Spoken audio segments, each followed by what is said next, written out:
Salaar hit అయిన వెంటనే సలార్ 2 పై పెద్ద ఎత్తున చర్చ జరిగింది. మరీ ముఖ్యంగా సలార్ క్లైమాక్స్ కు చూసిన తర్వాత పార్ట్ 2 పై అంచనాలు, విశ్లేషణలు, ఎదురు చూపులు ఎక్కువయ్యాయి.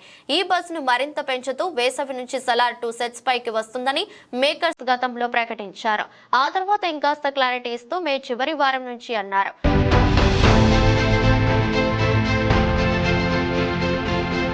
మరో వారం రోజులు గడిస్తే ఆగస్టు వస్తుంది. అయినప్పటికీ ఇంతవరకు సెట్స్ పైకి రాలేదు సలార్. సలార్ కోసం వేసిన ఓ సెట్ ను పార్ట్ 2 కోసం అలానే ఉంచారు.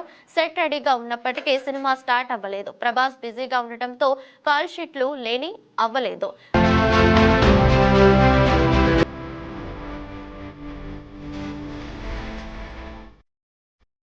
అయినప్పటికీ హీరోతో సంబంధం లేని సన్నివేశాలు తెరకెక్కిస్తామని శృతి హాసన్, బాబీ సింహ లాంటి నటులు అందుబాటులో ఉన్నారని చెప్పుకొచ్చారు.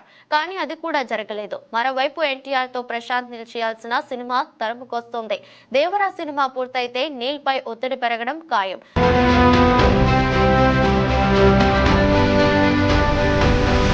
దీనికి తోడు ఇప్పుడు అజిత్ తో కూడా నీల్ ఓ సినిమా చేయబోతున్నాడని ప్రచారం ఊపందుకుంది. ఇవన్నీ జరగాలంటే ముందుగా సలార్ 2 సెట్స్ పైకి రావాలి. అదెప్పుడనేది మాత్రం మేకర్స్ చెప్పడం లేదు. ప్రస్తుతం ప్రభాస్ కల్కి సక్సెస్ ను ఎంజాయ్ చేస్తూ రెస్ట్ మోడ్ లో ఉన్నాడు. అతడు తిరిగి ఎప్పుడు సెట్స్ పైకి వస్తాడో తెలిస్తే అప్పుడు సలార్ 2 షూటింగ్ పై కూడా అప్డేట్స్ వచ్చే అవకాశం ఉంది.